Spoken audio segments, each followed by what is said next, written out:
Help me hit 7,000 subscribers. Support the video with a like and share your thoughts in the comments. I read everyone. Thank you.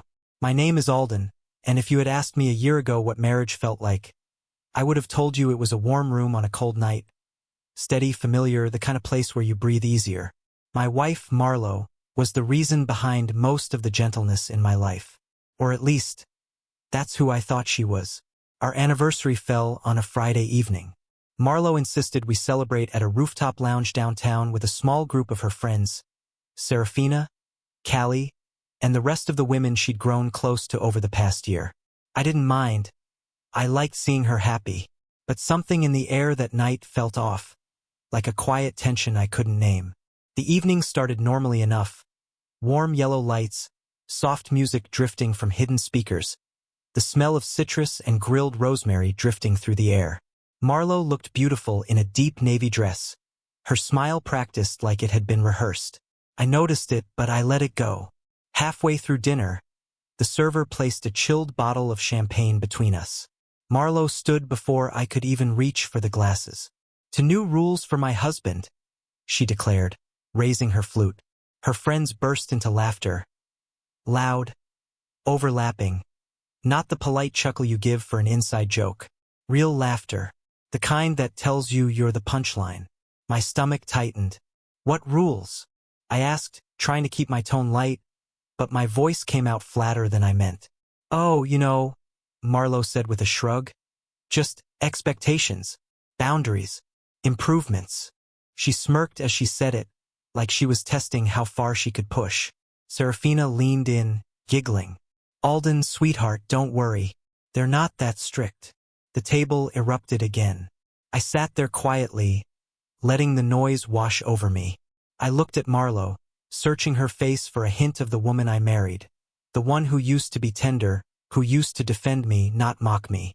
But she just sipped her champagne, eyes glinting with a confidence that wasn't for me. It was for the audience she'd curated. Maybe once I would have laughed along. But lately, she had made a habit of taking small jabs at me in front of her friends. "Just teasing," she'd say. "Lighten up." I let it slide every time because I loved her. But that night, something settled heavily in my chest. Something done being walked over. When the laughter died down, all eyes drifted to me, waiting for my reaction, waiting to see if I'd laugh at myself like a good sport. I rose slowly, lifting my glass. "To my wife," I said calmly. Everything quieted. Even the music felt like it had lowered itself. Marlo tilted her head. Yes, go on." She was smirking again. I gave a small nod, my voice steady. "To the woman I married," I said, "who once believed partnership meant respect. And to the woman standing here tonight, who seems to have forgotten that dignity isn't optional." A few eyebrows lifted around the table. Marlo's smile faltered.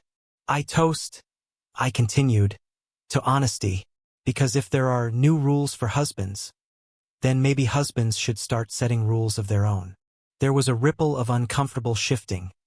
Chairs scraping lightly, breaths catching. The women looked at each other, their confidence wavering.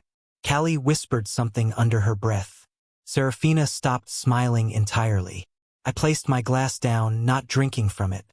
"Here's my rule," I said. No one belittles their spouse for entertainment. Not publicly, not privately, not ever. If respect isn't mutual, then the marriage isn't either." Marlo's cheeks flushed, but she stayed silent.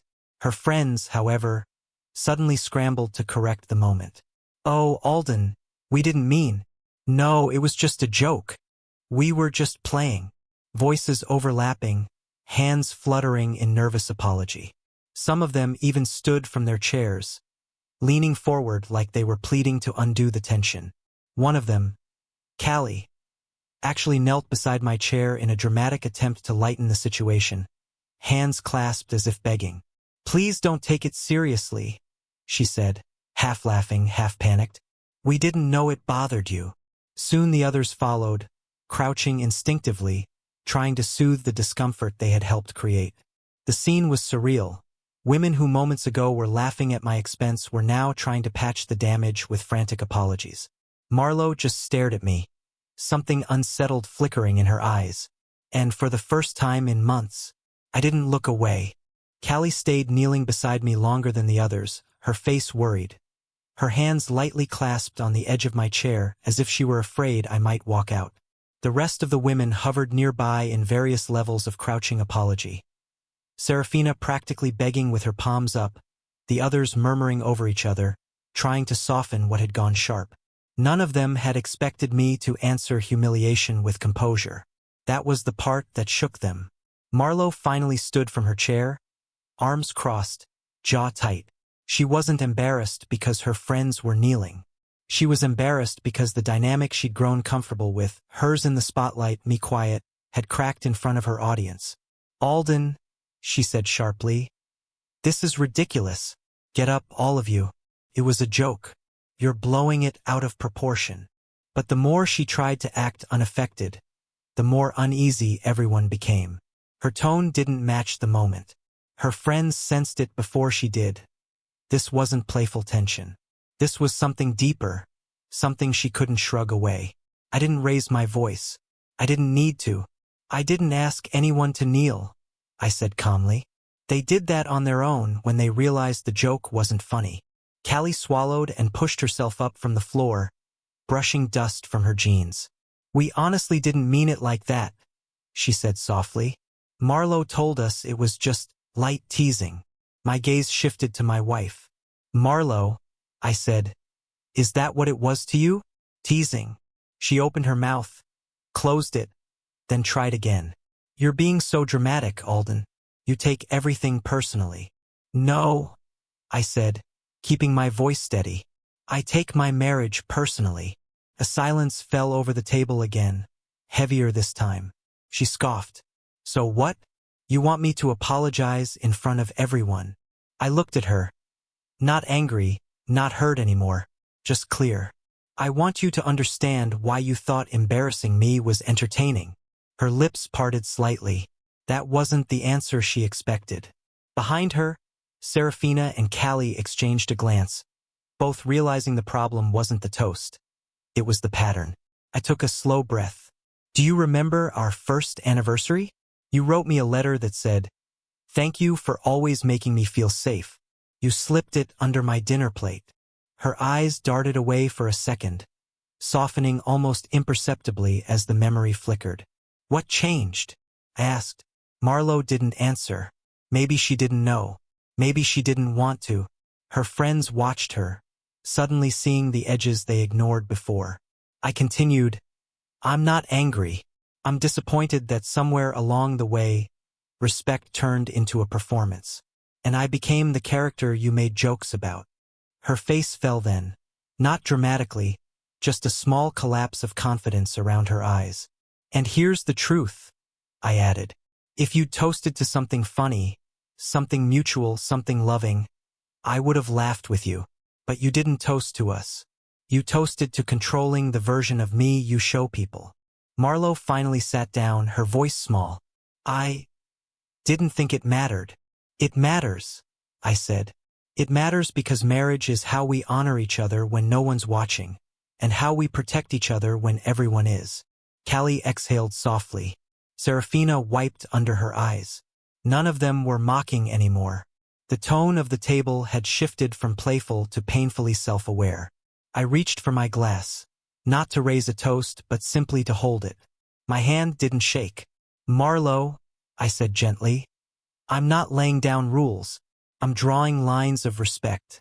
If you want a marriage with new rules, real ones, then the first rule is simple: we don't belittle each other. Ever." Her eyes were glossy, her earlier confidence stripped away. "I didn't mean to hurt you," she whispered. "I know," I said, "but intentions don't erase impact." For a long moment no one spoke. Even the city noise below seemed to dim. Then Marlowe pushed her chair back and stood slowly. She came around the table, stopping beside me. Not dramatic, not performative, just quiet. Her fingers brushed my arm tentatively. "I'm sorry," she said. "Not because they're here, because you're here.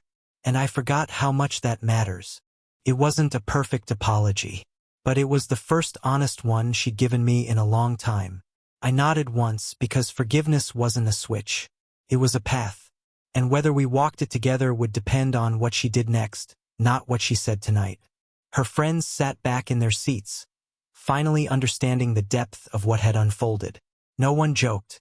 No one whispered. They simply learned. I took Marlowe's hand gently. No more toasts about rules, I said. Let's make promises instead. Real ones. She nodded, eyes lowered in humility. And for the first time that evening, the room felt warm again. Not because of the lights, but because the truth had burned through the cold.